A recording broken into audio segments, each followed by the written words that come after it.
السلام عليكم ورحمة الله وبركاته. بسم الله والحمد لله والصلاة والسلام على رسول الله صلى الله عليه وسلم. من هنا من مصر، وبالتحديد من القاهرة، ننير بفضل الله العالم ونخرجه من استكراده. هتسألوني ايه فايدة المقدمة اللي انت قلتها دي؟ الحقيقة ان في شخص آه، ناطق باللغة الانجليزية كتب لي في التعليقات. هو مش مقتنع بالكلام اللي انا بقوله، وان كان في اجانب كثيرين جدا مقتنعين وسعداء، وبفضل الله بقى في مشتركين منهم كتار يعني. بيقول ايه هو؟ بيقول: ومن المفترض ان اقتنع بكلام شخص او اصدق كلام شخص قد غابت عنه ثقافته منذ القرن الثاني الميلادي. هو يقصد طبعا بالقرن الثاني الميلادي نهاية الحكم الروماني، اللي هو كان في سنة 200 ميلادية. فقبل منه كان في الحضارة طبعا الفرعونية أو قدماء المصريين، كانت لحوالي حاجة وتلاتين أو حاجة وسبعين ميلاديا. وبعدين نهاية الحكم الروماني كان حوالي سنة 200 ميلاديا. وكأن هي دي ثقافتنا عند كده، والثقافة استوب انتهت، ونسي او وتناسى ان فيه اسلام وفيه رسول انار العالم جه، او الله عز وجل ارسله. وكأنه عايز يقول لي ان حضارتكو وثقافتكو خلاص انتهت عند القرن الثاني الميلادي. فانا هاخد منك ايه؟ يعني انت مهما تفكر ومهما تقول ومهما تكتشف، هاخد منك ايه؟ واحنا اللي اخترعنا، واحنا اللي اكتشفنا، واحنا اللي عملنا المكن وعملنا ابتكارات لم يسبق لها مثيل. ده صحيح، لكنه نسي كمان ان السبب في العلم ده هي الحضارة الإسلامية. الإسلام وأتباع الإسلام وعلماء الإسلام السابقين في القرون الماضية، هم دول اللي وضعوا أساس واللبنة الأساسية لعلوم أهل الغرب. يعني درسوها واكتشفوا منها وكملوا عليها بحوثهم. فأنا كتبت له: ثم عادت له ثقافته من جديد في القرن الخامس الميلادي أو السادس، على ايد الرسول صلى الله عليه وسلم. وهي ما اتأخرتش كتير، من 200 ل 500 وشوية، 300 وشوية سنة. فالتأخير ما كانش كتير يعني، عند انتهاء الحضارة المصرية القديمة ثم الرومانية. ما كانش فيه فترة ظلام كبيرة يعني، وكأن احنا ما زلنا لسه عايشين في هذا الظلام. لا، هو نسي او تناسى. ده كان بس تعليق سريع على الشخص ده، لان تعليقه بصراحة كان مضايقني يعني. ندخل بقى في موضوع الحلقة. بس اولا انا بلاحظ من الاحصائيات اللي بتجيلي للقناة ان المشاهدات بتبقى بعد دقائق من الفيديو. يعني في كتير ما بيتفرجوش على الفيديو باكمله. فانت كده مش هتستفاد حاجة. يعني الفيديو يبقى نص ساعة او ساعة او 35 دقيقة او اقل، تتفرج منه على 3 4 دقايق او 5 دقايق، مش هتستفاد حاجة. لان انا بفضل الله بأصل لعلوم جديدة. عشان تقتنع بيها لازم تسمع الشرح كله. يعني انت لو في مدرسة او في كلية والمدرس او الدكتور سبته اثناء المحاضرة اكتر من مرة، وتطلع مثلا المحاضرة ساعة، تطلع 5 دقايق وترجع تسمع له دقيقة، تطلع 5 دقايق وترجع تسمع له دقيقة، هتستفاد حاجة؟ مش هتستفاد اي حاجة. ولذلك في ناس من اللي بيعلقوا لي بلاقيهم بيعترضوا بحاجات انا شارحها في الفيديو، فده معناه ان هو ما بيشوفش، يعني ما بيتفرجش على حاجة. هو دخل قعد يتنطط في الفيديو ويبص هنا على دقيقة ويتفرج هنا على دقيقة، وفي النهاية يتفرج على دقيقة او اتنين وخلاص، كده كده اتفرج على الفيديو، ما اقتنعش بحاجة ومش هتستفاد حاجة. فلازم تتفرج على الفيديو كله، لان اثناء ما انا بتكلم وبعرض ادلة، في بعض الادلة الدقيقة بحتاجها بعد كده، سواء في نفس الفيديو او لسه في الفيديوهات القادمة ان شاء الله. يعني لسه في تكملة ولسه في ادلة، فاذا سبت دقيقة او اتنين، دليل او اتنين، ممكن الدليل اللي انت سبته ده انا بستند ليه في حاجة تانية، فتضيع عنك الفكرة، فما تستفادش اي شيء. لان الموضوع مكمل معانا ان شاء الله شوية حلقات، كذا حلقة يعني. آه، لان وما خفي كان اعظم، يعني الموضوع مش هينتهي عند الجبال وفقط، لا، ما خفي كان اعظم، بس كل شيء هيظهر بوقته. ودلوقتي نخش في موضوع الحلقة. طيب، احنا بنقول ان الجبال الضخمة دي كانت نباتات واتحجرت. طيب، هي النباتات الضخمة دي ملهاش ثمار واكيد هتبقى ضخمة زيها؟ لا، ليها طبعا. طب وهي فين الثمار الضخمة دي؟ اهي، دي اول صورة معانا. هنلاقي هنا ثمرة ضخمة على الشمال اهي، وفي اتنين ملتصقين ببعض، والشكل ده بنشوفه كتير قوي زي مثلا في البطاطس او غيره. وثمار متناثرة هنا. ودي صورة تانية، برضو ثمار ضخمة متناثرة في كل حتة. ودي صورة صغيرة شوية اهو. ودي كمان، ودي واضح منها القشرة الخارجية، هي واقعة هنا في بعض أجزاء، لكن في بعض أجزاء تانية ما زالت موجودة. وواضح كمان إن القشرة الخارجية في فاصل بينها وبين قلب الثمرة نفسها. يعني احنا لو هنبص على أي ثمرة هتلاقي القشرة وكأن فيه فاصل رقيق جدا بين القشرة والثمرة اهو، فاصل اهو، واللي وراها كمان برضه.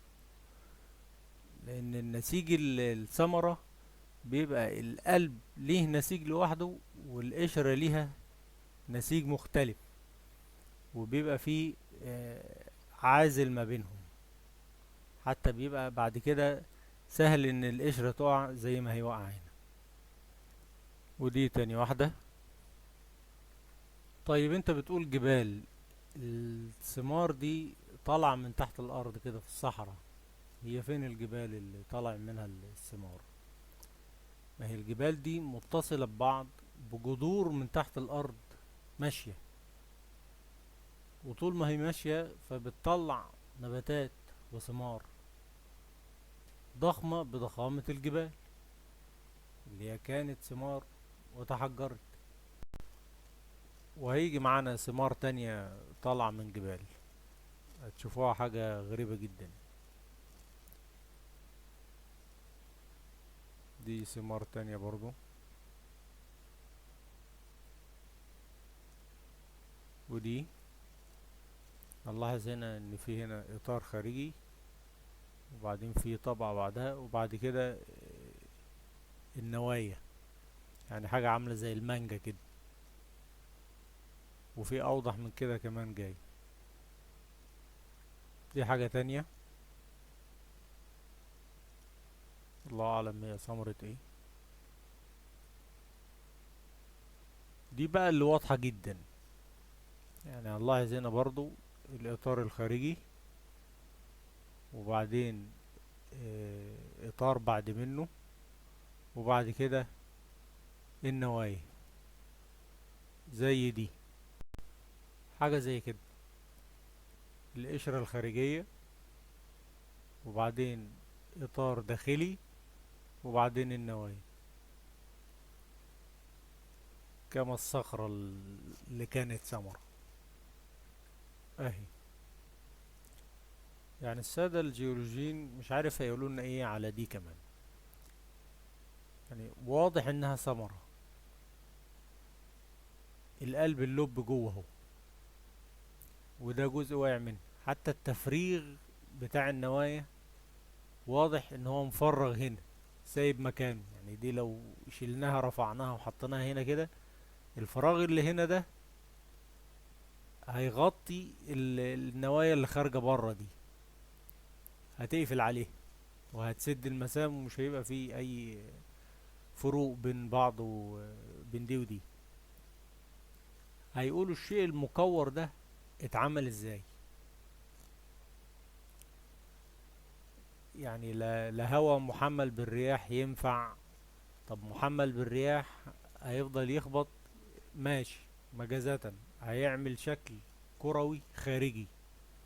طب القلب كمان هيعمل اطار خارجي، وبعدين اطار داخلي، ثم نوايا من جوه. يعني الرياح بالرمل المحملة بالرمل هتخبط وتعمل جوه، ولا ده عصر الالواح التكتونية، ولا ايه بالظبط؟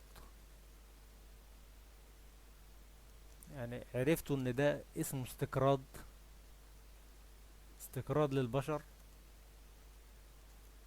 وملون، وهنشوف حاجات تانية ملونة، كل جزء فيها ملون. ودي حاجة تانية،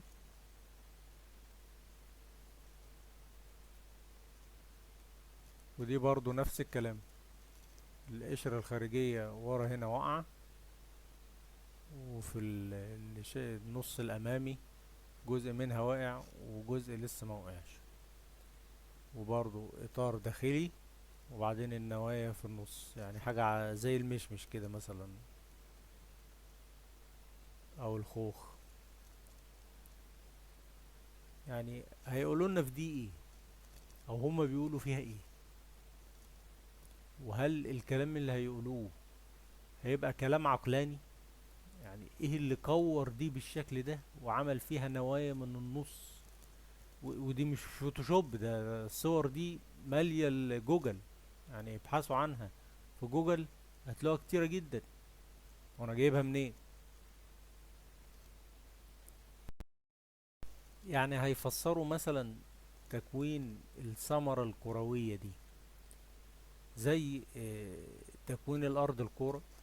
يعني هما بيقولوا الارض اتكونت ازاي، والمجموعة او ما يسمى بالمجموعة الشمسية عن طريق نجم السوبر نوفا، مسمين نجم ضخم، مسمينه اسمه السوبر نوفا،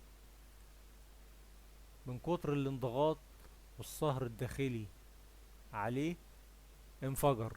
يعني هو كان نجم كروي، كورة ملتهبة زي الشمس كده، زي ما هما بيقولوا يعني، انفجر وتناثرت الأشياء الملتهبة من الانفجار ده في كل حتة فيما يسمى الفضاء. طيب لما حاجة تنفجر هتعمل لنا كور ازاي؟ مش هيبقى حاجات طايرة كده في كل حتة وفي كل اتجاه واشكال عشوائية؟ يعني حاجات تكسير زي دي كده، زي الصخور اللي مرمية هنا وهنا دي، اكيد، بس ملتهب.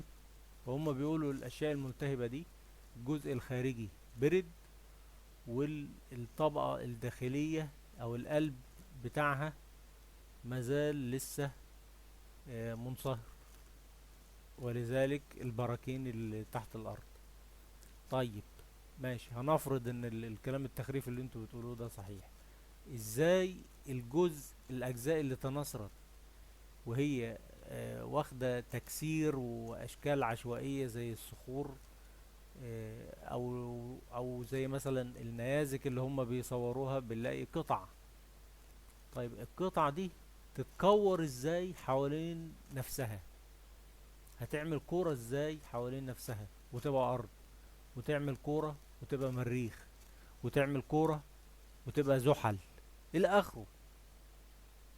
وبعدين القمر ينفصل عن الارض ويبقى هو كمان كورة، والشموس هي كمان برضو اجزاء تناثرت من البيج بان العظيم، الانفجار العظيم، وما بردتش. طب ايه السبب؟ ايه السبب انها ما بردتش؟ يعني حاجات بردت وحاجات ما بردتش.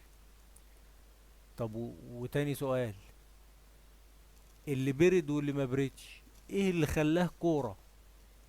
ايه اللي عمله كورة؟ ايه اللي كوره بالشكل ده؟ ولكن هم بيتعاملوا مع البشر للأسف ان هم فاقدي العقل. زي ما قلنا المرة اللي فاتت او المرات اللي قبل كده، احنا نقول وانتوا تقولوا ورانا امين. ما تفكروش، ما تحاولوش، احنا معانا اجهزة دقيقة بتثبت كل شيء. ودي لقطة تانية لنفس الثمرة بس من زاوية تانية.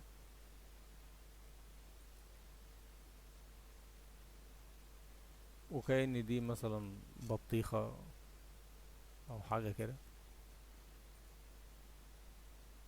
اهو. ال- الفرجة دي او الانكسار اللي هو جاي من سرة الثمرة ده، في ثمرات كتير بتبقى بالشكل ده. يعني في دلوقتي الكنتالوب، بس هو عشان مش وقته فما اما بيبقى موجود كتير بكثرة في الصيف بشوفه بنفسي، يعني بشوفه بعيني فيه نفس الفلق ده كده عند السرة من فوق. يعني من كتر ما هو مسكر ومن كتر حلاوته بتبص تلاقيه انفلق لوحده كده اهو. ودي واحدة كمان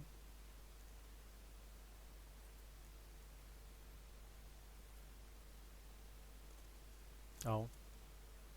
هنا متناثرة بقى، كور كتيرة. تتعمل ازاي تكتونيا دي؟ يعني الناس ما بيشوفوها اللي بيروحوا مثلا يتصوروا جنبها في الدول اللي موجودة فيها، بيشبهوها بثمار طبعا، بيشبهوها فقط لكن ما بيقولوش انها ثمار. اكيد طبعا هيرجع للجيولوجيين يقولوا لهم لا دي مش ثمار. يعني انا بستعجب لردودهم واقتناع الناس بالردود ايا كانت الردود اللي هيردوا بيها على طريقة تكون الثمار المتحجرة دي.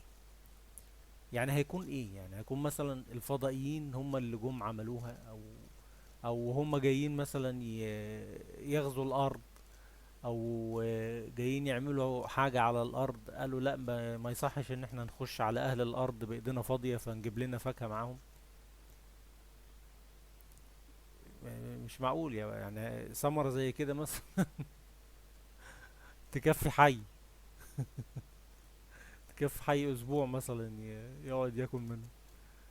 اه فما نخشش بايدينا فاضية. شوف اللي بعدها اهو، برضو القشرة واقعة ومعزولة متكسرة اهي حواليها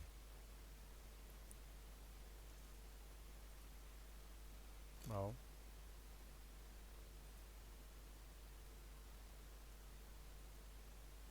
ثمار الله اعلم بيها هي ايه دي، يعني مش شرط نكون عارفين كل حاجة. يعني الله عز وجل خلق آلاف النباتات ويمكن ملايين. اهو بص دي بقى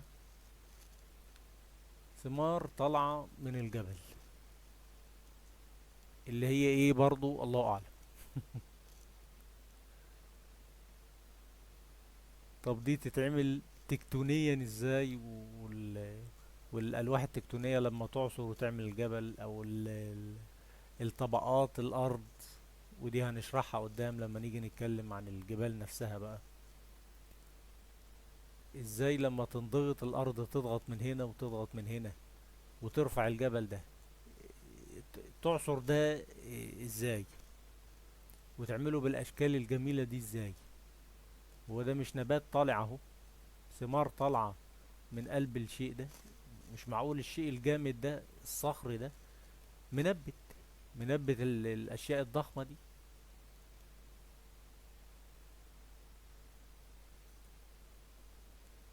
اهو برضو القشرة معزولة عن الثمرة، بتنطر.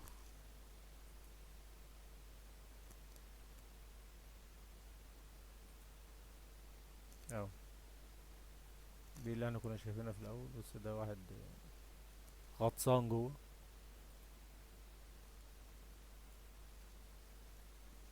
برضه اهو جبل وطالع منه ثمرة. ازاي؟ ازاي تكتونيا تتكون؟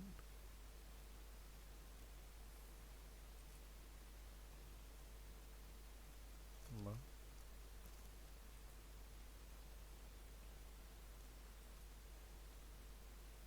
دي برضه نفس الثمرة بس من زاوية تانية.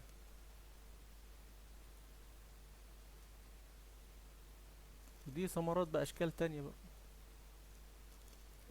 وكأنها عاملة زي كف التين الشوكي. اللي شاف التين الشوكي بتلاقيه عامل قلوب كده برضو كده. تبص تلاقي الايه التين، ثمار التين طالعة حواليه من هنا كده.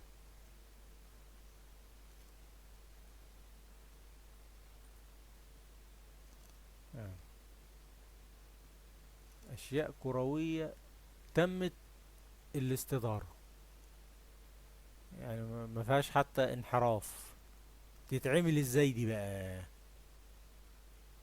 تتكور ازاي كده؟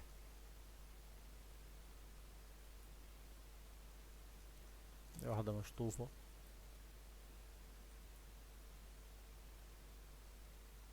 ودي برضو ثمرة اللي هي النباتات الورقية، اللي هي زي مثلا الكرنباية او كابوتشا.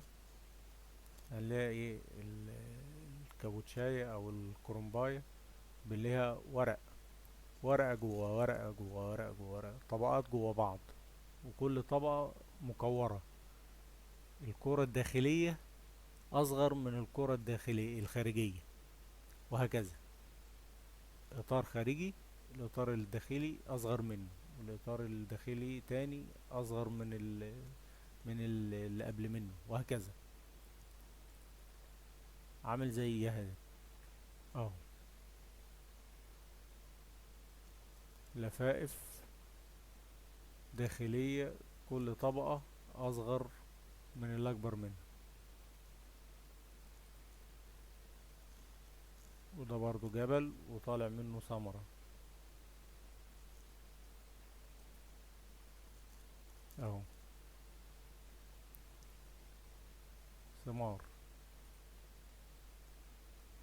ودي ثمرة بطبقات برضو داخلية، وسبحان الله يعني كل طبقة تقريبا بلون، يعني ملونة، يعني الألوان مكررة بس بزخرفة. ودي اللي فاتت. ودي برضو ثمرة، يعني الهندوس تقريبا في الهند أو في الصين بيعبدوها، أو بيعبدوا بوذا عندها، أو بيعبدوا أي حاجة عندها. هنيجي نقرب لها وفي صخور تانية هنبص تلاقي في ساق تحت منها مسكاها، يعني دي الثمرة وساق ماسكها من تحت ولذلك هي عند منحدر وما بتقعش. أهي. أهي. ودي واحدة تانية برضو. يعني ايه اللي مخليها ما تقعش وهي على الرغم انها على منحدر بالشكل ده؟ في ساق في النص ماسكها، ان دي ثمرة، نبات ممسوك بساق، ولذلك ما بتقعش. يعني هنلاقي حاجات ماسكة على حرف بسيط جدا، ومع ذلك ما بتقعش، والزلازل ما بتأثرش فيه. اهي. يعني شوف الحرف اللي ماسكها ده. يعني لو بصينا، لو احنا موجودين معاهم وبصينا هنلاقي الساق.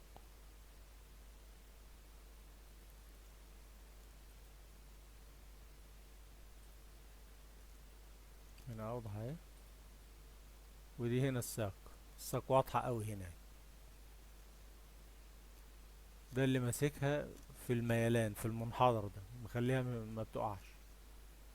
لان الساق غالبا بيبقى شديد عشان يشيل الثمرة، حجم الثمرة ايا كانت بقى، ثمرة صغيرة ثمرة كبيرة.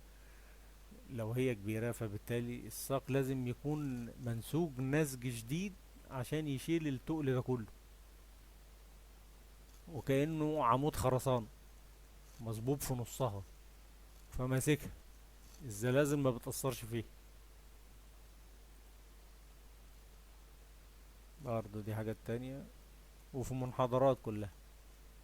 وكأن النبات ده أو النوع ده بينمو في الأماكن المنحدرة.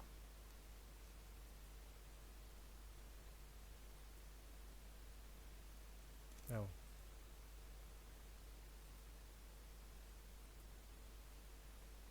ودي مقسومة اتنين اهي.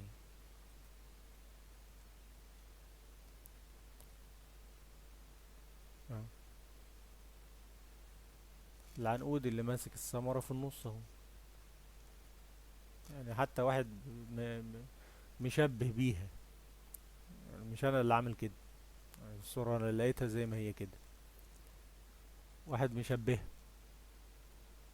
طيب قول بقى إن دي ثمر، الشيء الضخم ده ثمر. ودي برضو مجموعة ثمار تانية.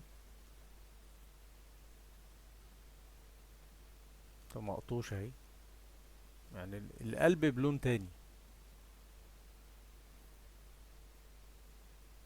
ليه؟ لأن القشرة الخارجية اتحمصت من الشمس وهي ليها لون مختلف. الثمار كلها على كده. يعني البطاطس مثلا هنلاقي القشرة الخارجية صفر، انما القلب من جوه ابيض. ودي برضو ثمار تانية. برضو في ساق اهو، واضح ان هو ماسكها. تكون تكتونيا ازاي؟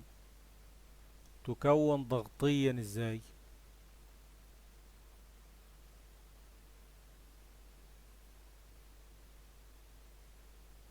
اهو. اهو. القشرة الخارجية معزولة ومتكسرة.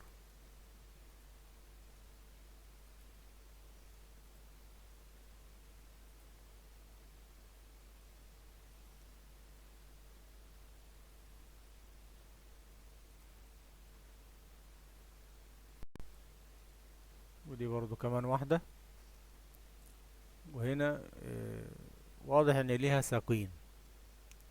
طب هو في ثمار او نبات ليه ساقين؟ اه، ايه المشكلة؟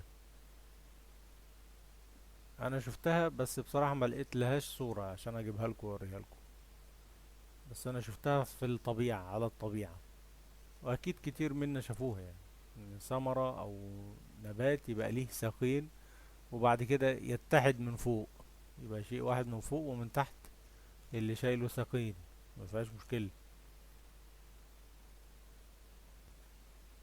اهو. دي من زاوية تانية.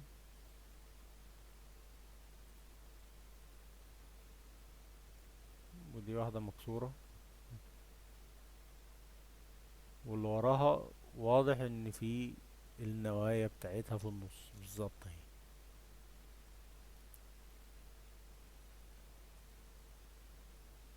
ودي برضو ثمرة زي نظام الكابوتشا، حتى الإطارات الخارجية مكملة على أوسع كمان هنا اهي. وفي واحدة هنا كمان اهي، بس الصورة مش جايباها. ودي برضو ثمرة طالعة من جبل. يبقى الجبل ده ايه؟ نبات ولا ضغط ألواح؟ اهو.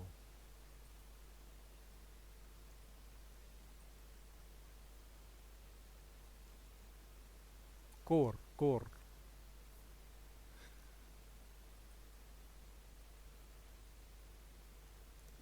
ودي في الهند.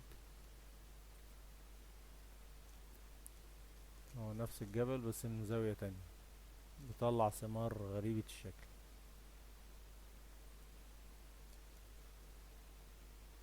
يعني دي اللي بيخليني بقول انها يبدو انها بطيخة. لو بصينا على القلب هنا هنلاقيه احمر، والقشرة بتاعته سميكة، فيبدو ان الثمرة الضخمة دي بطيخة ومتكسرة اهي.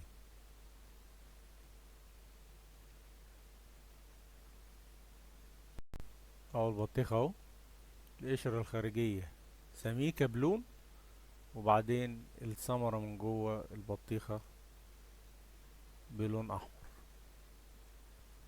اهو.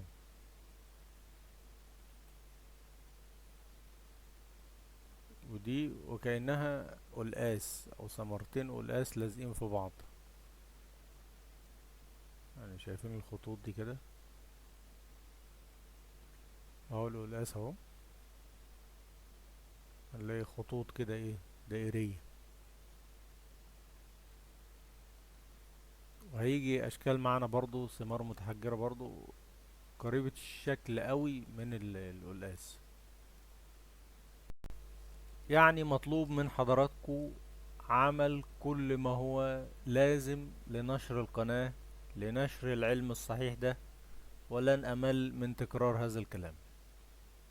وطبعا حضراتكم عارفين كل الكلام اللي بيتقال في نهاية أي فيديو على أي قناة، فأنا مش هعيده تاني. والمفروض ان انتوا تعملوه مادام اقتنعتوا. وإن شاء الله نتقابل في الجزء الثاني بإذن الله. والسلام عليكم ورحمة الله وبركاته.